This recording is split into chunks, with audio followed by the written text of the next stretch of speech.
បាទសូមអនុញ្ញាតក្រុមមេសុប្រិយមិត្តជនដែលកំពុងទៅតាមដានការផ្សាយផ្ទាល់បាទខណៈពេលនេះគឺម៉ោង11បាទ50នាទីប្រិយមិត្តបាទមុននេះគឺមានជាប្រតិកម្មថាមានករណីដេញកាប់គ្នានេះឥឡូវនេះបរិយាសមត្ថកិច្ចយើងក៏បានមកដល់ទីតាំងនឹងគាត់ខ្លួនជនជាតិវៀតណាមម្នាក់យើងទទួលព័ត៌មានបឋមថាបរិយាជាជនជាតិវៀតណាមដែលគាត់ខ្លួននេះមានគ្នា3នាក់អង្គុយផាក់ស៊ីននៅតុជុំគ្នាបាទហើយមាន2នាក់ទៀតជនជាតិអីគេជនជាតិវៀតណាមដូចគ្នាបាទជនជាតិវៀតណាមដូចគ្នាហើយបានវាយគាត់ដល់ហើយគាត់ខឹងពេកក៏ទាញកបិតតាំងតោដេញកាប់2នាក់ហ្នឹងបាទនេះឥឡូវ2នាក់នេះក៏ទៅបាត់ហើយដែរហើយនេះក៏ជាព័ត៌មានបឋមដែលយើងសាកសួរនាំបងប្អូនជាពលរដ្ឋនៅក្បែរនេះឥឡូវនេះសមត្ថកិច្ចក៏ខាត់ខ្លួនប្រជាជនវៀតណាមនេះនៅកន្លែងកាត់ហេតុផ្ទាល់តែម្ដងហើយហេតុការណ៍នេះដែរកាត់នៅតាមបណ្ដោយផ្លូវពលវ័យតាមបណ្ដោយផ្លូវពលវ័យចិត្តអាគារអានេះអាគារគេណាមីងយ៉ាងបាទកណ្ដោមីងយ៉ាងបាទ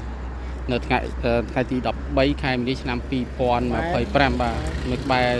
អាគារមីងយ៉ាងប្រិយមិត្តហើយមន្ត្រីសមត្ថកិច្ចយើងក៏បានមកដល់ទីតាំងនេះដែរបាទហើយនឹងកំពុងបន្តការស្រាវជ្រាវរកបរិសុទ្ធ2នាក់ទៀតដែលកំពុងរត់គេចខ្លួនពីកន្លែងកើតហេតុបាទ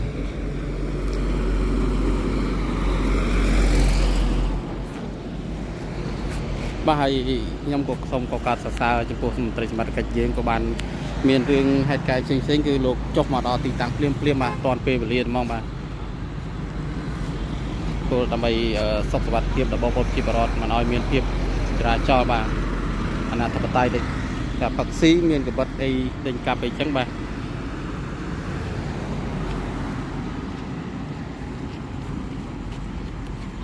អរគុណណាស់ប្រិយមិត្តដែលចំណាយពេលវេលាតាមដានការផ្សាយផ្ទាល់របស់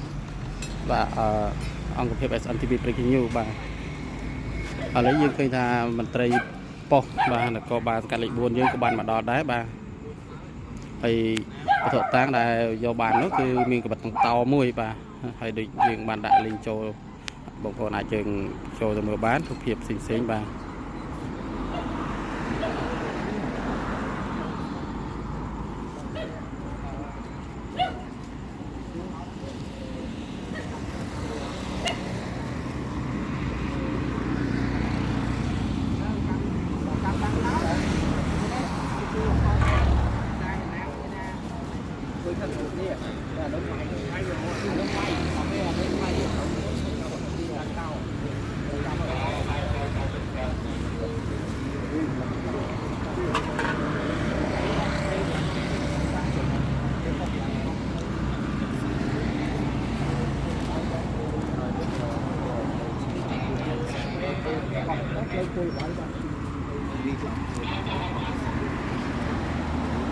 បាទប្រិយមិត្តគឺជនបាទហេតុការណ៍នេះគឺកើតមុននេះបន្តិចបាទជាប្រតិកម្មមកក្នុងក្រុមព័ត៌មានយើងបាទហើយយើងក៏សម្បត្តិកិច្ចទទួលបានព័ត៌មានភ្លាមមកដល់ទីតាំងកាត់ហេតុនេះបាទហើយក៏បានខាត់ខ្លួនជនជាតិវៀតណាមហ្នឹងដែលជាម្ចាស់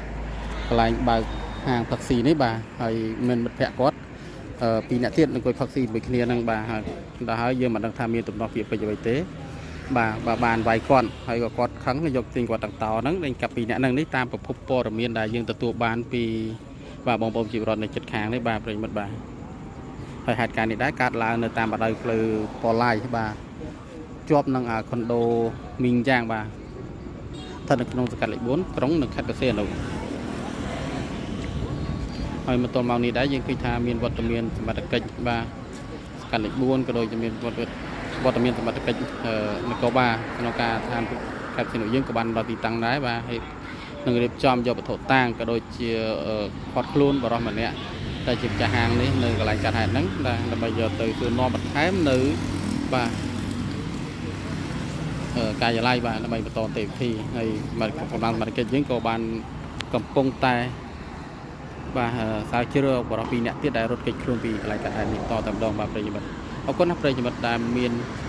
បាទចំណាយពេលវេលាដែលមានតម្លៃតាមដានការផ្សាយផ្ទាល់របស់អង្គភាព SNTV Breaking Newsហើយក៏ខ្ញុំសូមការអាខានបន្តិចពេកទោះបាទរកផុសឆ្កងនានាដែលខ្ញុំអធិប្បាយទៅមានការគ្រប់គ្រងកន្លែងណាដោយប្រការណាមួយសូមខន្តីពេកទោសដល់ខ្ញុំបាទផងខ្ញុំបាទក្រុមការងារសូមអរគុណសូមគោរពលាបើមានអ្វីអាប់ដេតថែមខ្ញុំនឹងអាប់ដេតបន្តតាមក្រោយទៀត